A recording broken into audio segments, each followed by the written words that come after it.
தாவிக ஆட்சியில் காலையில் டெண்டர் விடப்பட்டு மாலையில் பணி ஆணை வழங்கப்பட்ட சம்பவம் அதிர்ச்சியை ஏற்படுத்தியுள்ளது.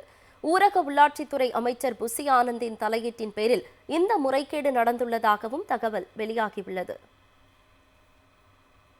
காஞ்சிபுரம் ஊராட்சி ஒன்றிய அலுவலர் ஒரு டெண்டர் வெளியிட்டுள்ளார். அதில் காஞ்சிபுரம் மாவட்டம் கோனேரிக்குப்பம் பஞ்சாயத்திற்குட்பட்ட காரப்பேட்டை கிராமத்தில் 30,000 லிட்டர் கொள்ளளவு கொண்ட உயர்நிலை நீர்த்தேக்க தொட்டி கட்டுமான பணிக்காக 16,83,194 ரூபாய் மதிப்பில் ஒப்பந்தம் கோரப்பட்டிருந்தது. 19ஆம் தேதி செவ்வாய்க்கிழமை காலை 9 மணிக்கு டெண்டர் கோரும் அறிவிப்பு வெளியானது. மாலை 3 மணிக்குள் டெண்டருக்கு விண்ணப்பிக்க வேண்டும். புதன்கிழமை மாலை 4 மணிக்கு டெண்டர் ஓபன் செய்யப்பட்டு பணி ஆணை வழங்கப்படும் என்று அறிவிக்கப்பட்டிருந்தது. டெண்டர் பணிகள் அனைத்தும் 6 மணி நேரத்திற்குள் முடிவடையும் வகையில் இந்த அறிவிப்பு வெளியிடப்பட்டிருந்தது. இவ்வளவு குறுகிய கால அவகாசத்துடன் தமிழக அரசால் டெண்டர் கோரப்படுவது இதுதான் முதல் முறை என்று ஊரக உள்ளாட்சி அதிகாரிகள் தெரிவித்தனர். தற்போது ஊரக உள்ளாட்சித்துறை அமைச்சராக உள்ள புசி ஆனந்த் பொறுப்பேற்ற 2 நாட்களில் இந்த முறைகேடு நடந்துள்ளது. இந்த டெண்டர் விவகாரம் பற்றி சமூக வலைதளத்தில் தகவல் வெளியாகி வைரலானது.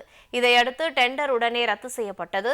இந்த முறைகேடுகளுக்கு காரணமான 2 அதிகாரிகள் பணியிட நீக்கம் செய்யப்பட்டனர். தாவேக ஆட்சிக்கு வந்தால் தூய சக்தி ஆட்சி நடைபெறும், ஒரு துறையிலும் ஒரு பைசா கூட ஊழல் நடக்காது, எல்லா பணிகளும் மிகவும் நேர்மையாக நடக்கும் என்று தேர்தல் பிரச்சார கூட்டங்களில் விஜய் பேசி வந்தார். பொதுமக்களும் இதனை நம்பி வாக்களித்தனர். இந்நிலையில்தான் தமிழ்நாட்டில் ஊரக உள்ளாட்சித் துறையில் இப்படி ஒரு வினோதமான முறைகேடு நடந்துள்ளது. குடியாத்தம் நகராட்சி அலுவலகத்தில் அத்துமீறலில் ஈடுபட்ட தாவேக பெண் எம்எல்ஏவுக்கு சமூக ஆர்வலர்கள் பொதுமக்கள் கடும் கண்டனம் தெரிவித்துள்ளனர். வேலூர் மாவட்டம் குடியாத்தம் சட்டமன்ற தனி தொகுதியில் தாவேக சார்பில் போட்டியிட்டு வெற்றி பெற்றவர் சிந்து.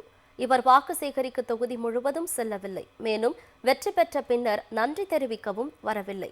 இதனால் பொதுமக்கள் கடும் அதிருப்தி அடைந்துள்ளனர். இந்த நிலையில் எம்எல்ஏ சிந்து குடியாத்தம் பேருந்து நிலையம் அருகில் உள்ள நகராட்சி அலுவலகத்திற்கு நேற்று சென்றார்.